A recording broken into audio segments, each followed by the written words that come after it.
Hey everybody, it's Ian the Off Kilter Crafter. I hope you're having a great day today. October has been a very busy month for me, and as you can see, I may not be where you expected me to be whenever we talked last. Many of you may have seen that I popped up over on Silbecca's YouTube channel last Friday. It was so much fun to surprise all of you in popping up on her channel unexpectedly. And again, thank you to Becca for letting me be a part of that. That was a lot of fun. But yes, I am currently visiting Becca, and so since we are wrapping up the month of October and starting the month of November, that means I need to do a monthly vlog talking about everything that I did, and thankfully Becca is allowing me to use her studio to do that. So thank you again to Becca for that. So let's talk about everything that I accomplished in the month of October. And yes, I know Halloween is officially over. It happened yesterday, but I'm still keeping it alive because Halloween is my favorite time of year, and I want to keep it alive all year long. So this is the outfit for the day, and that's what it's going to be.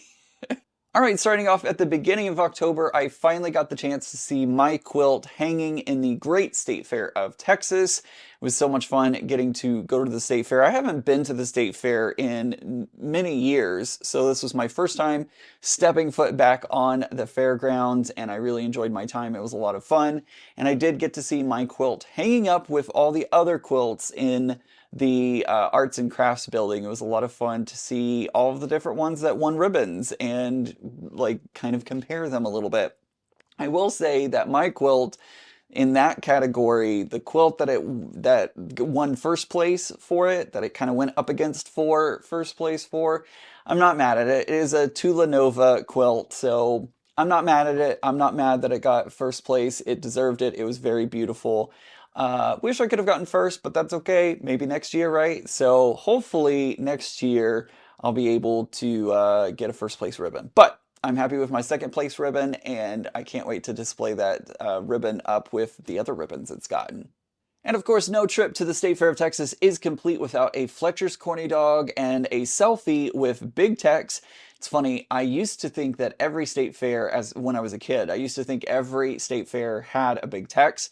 It wasn't until I got older that I realized that it was just unique to the State Fair of Texas. It's also unique to the State Fair of Texas. It is the longest fair and the largest state fair in the entire country. Kind of interesting. My trunks are packed, I'm ready to go, but I got no legs, I'm hoping they'll grow. In the meanwhile, come and laugh at my silly upper half. And don't forget to come by to say hello. It's the Midway Barker Show. Come and join the Midway Barker Show. Yay! Now that's Saturday morning on a Wednesday afternoon, isn't it? Yes! Woo! Having fun, man. That's what it's all about. Turn that camera long ways. Make me feel good about myself. Excuse me. Wasn't me. Had to be one of you. I can't do that.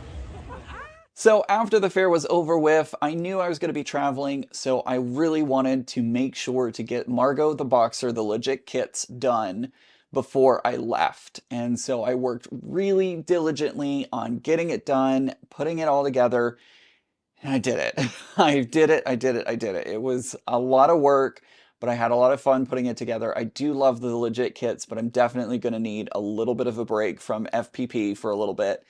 It's great, but man, it can be overwhelming, and I was really just ready to get it done by the time it was over with. I think it came out pretty well. There's a few little places that I would have liked to have accomplished a little bit better, but it's still done, and it just now needs to be quilted, and then it's going to get on the show tours. I say that like it's a big thing.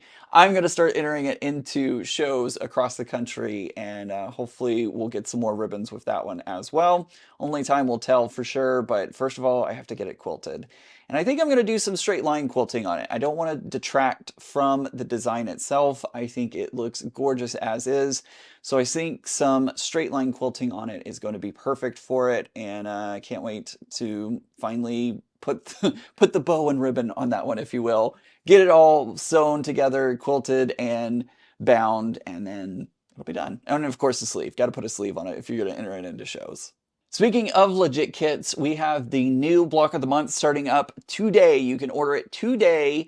If you head over to the Legit Kits website, it is going to be the iris. So if you look at the design, it looks like a very close up of an eyeball. Looks pretty cool, and it's a blue eyeball, so it matches mine very well. But if you're interested, I do have an affiliate code with them to use. I would love it if you would sign up using my affiliate code because that does give me a small commission at no cost to you. My code is Ian Iris. I'll put it here on the screen, of course, down in the description below with a link. It does kick off today, and I think it runs through the 27th, November 27th, if I remember correctly. If I got that wrong, I'll put it up on the screen. But make sure to order for that because remember the block of the month patterns are specifically for the block of the month and you're not going to get them anywhere else. And there are three options. You can do the kit, the full kit that has the paperwork, the fabric and everything. You can do the digital kit, which has only the digital information for you have to print everything out yourself, all that kind of stuff. And then you can do the combo where you get the full kit and the digital kit. Make sure to check out whichever one you want, and you can use my code on any of those three options to give me the small little commission from it. So thank you very much for that. Another project that I was able to finish was the My Queen quilt from Open Gate Quilts. I loved that quilt. It is so much fun. I think that's definitely going to be a quilt that I end up putting on my couch during the month of October each year. It's going to be a perfect little kind of throw quilt. It was so nice of Monique to send me that box, and I can't wait to hopefully get that box again next year. And also, this was the first quilt that I completely assembled on my Sylvia, the featherweight singer that I have. It was really cool to be able to finally use the sewing machine to use that sewing machine to put together a full quilt because I'm used to my Bernina, and I have to say I do love my Bernina as a daily driver, but Sylvia is a lot of fun to sew with, and it was fun to finish that out on Sylvia.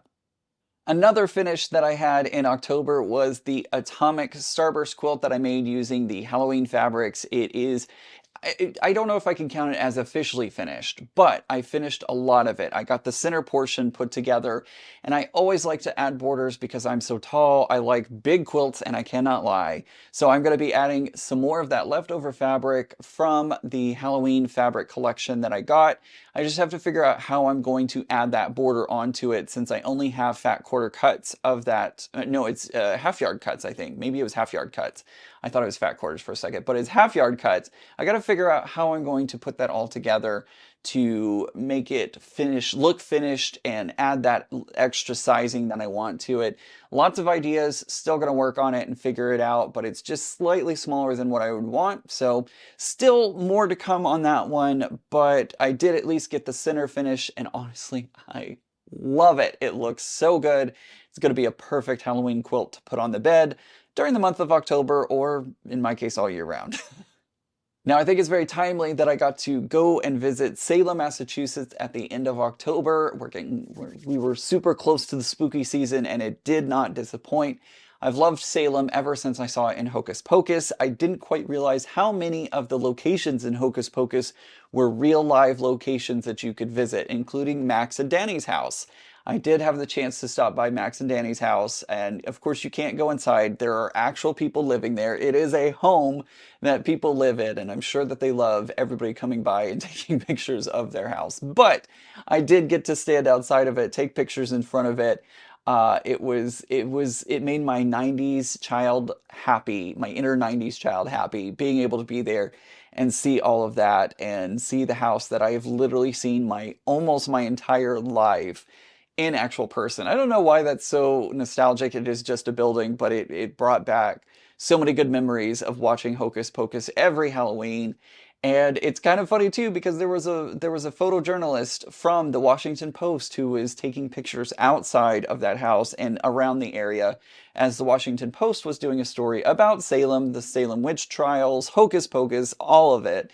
They did an article on it and they took my picture as I was taking the picture of someone else. So it's not me per se. It's my back. So I guess I could say the Washington Post has my back. But I was wearing a Hocus Pocus spirit jersey, and yeah, I felt it was very appropriate to be standing outside the Hocus Pocus house wearing a Hocus Pocus spirit jersey. And apparently, the photojournalist thought that would be a great photo opportunity, and I have now made it into the Washington Post, which is kind of interesting. What makes me laugh is the fact that I have now been in two major publications, but nobody knows it's me. The first one was when I was the dinosaur and wore the dinosaur costume, throwing out the first pitch at the Rangers game. It's kind of interesting because I was inside the dinosaur suit. No one knows it was me, but it was me, and I made it all the way even to Canadian ESPN with that one. So I thought that's kind of funny. And now here I am in the Washington Post, but again, it's my back. You don't see my face. I don't know. Apparently, I'm just going to go famous for being hidden or not seen. I don't know. It's kind of funny though.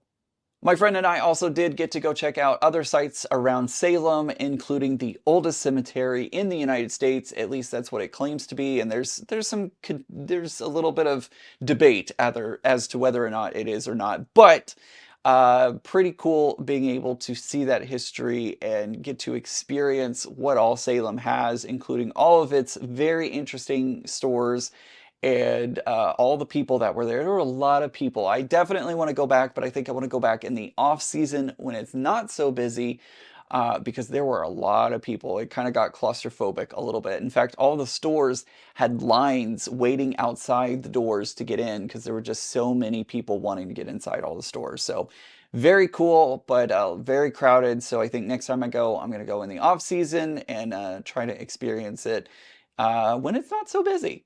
Also in October, I worked on the Puzzle Mystery Quilt clues. We had clue 4 for Carnival, and then of course, clue 9. I'm tripping over my words because I'm so excited for what I'm about to tell you in a second. Clue 9 of the Village Green, and of course, this week, yes, that's right, this week we have the big reveal for the Cotton Cuts Puzzle Mystery Quilt Village Green, and Becca and myself will be a part of it. We're actually going to be in the same location this time. How cool is that? We're going to be a part of that big reveal over on Cotton Cuts social media. You can check them out. They're going to try and go live, I think, on Facebook, Instagram, YouTube, all the different places. So make sure to go check out Cotton Cuts social media. Get tuned in, get ready for it because it's going to be a lot of fun as we do the big reveal for Village Green. I love how mine came out. It is the perfect one. As many of you know, I did Aster and it looks great. I am so excited for that one to be revealed so I can finally show it off to everybody. We took glamour shots here, Becca and I did, outside, and I think that's the perfect setting for mine, being Halloween and fall themed. Oh, guys, I cannot wait. Be sure, tune in, you won't want to miss it, and then get ready because the next Puzzle Mystery Quilt is going to get started in December, and I think they're going to reveal what all the different themes and colorways are going to be very soon. I don't know that for a fact, so don't quote me, but make sure to check out the social media for Cotton Cuts because yeah, they'll let you know for sure. And of course I will, here on my channel as well, I'll let you know. So I think that's going to do it for today's wrap up. There has been so much. I'm sure I'm forgetting something between trying to get projects finished, traveling, and all the things. I think my mind is a little scattered at the moment. So I'm sure I forgot something along the way, but I'm sure I can catch it next month. And don't forget, I'm also doing the sew-alongs. I almost forgot. I'm doing the sew-alongs every Sunday for the Crazy Quiltmas sew-along. Make sure to check that out. That starts this coming Sunday as we start sewing our project together. If you want to check out that video, I did a kickoff video. Make sure to go check it out so you can check out all the supplies that you will need for it. But it's going to be a lot of fun. It's happening 1 p.m. Central Standard Time, 2 p.m. Eastern, which feels weird to say because I'm on the Eastern side of things for now. But yeah, go check that out and hopefully we'll put together some really fun quilts to sew along. Other than that, I hope everybody has a great day. And remember guys, normal is just a setting on the dryer. Bye.